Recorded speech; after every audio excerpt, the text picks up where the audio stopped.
বাংলাদেশের রাজধানী ঢাকার পার্শ্ববর্তী জেলা গাজীপুর শিল্পনগরী হিসেবে পরিচিত। আগামী জাতীয় সংসদ নির্বাচন নিয়ে কি ভাবছে গাজীপুরের ভোটাররা?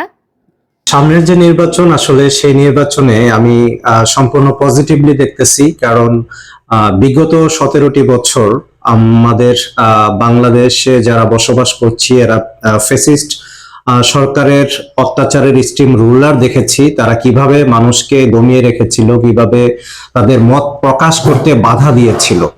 তো তরুণ সমাজ সেই সরকারকে এই দেশ থেকে বিতাড়িত করে তারা আবার সেই মত প্রকাশের স্বাধীনতা ফিরে পেয়েছে।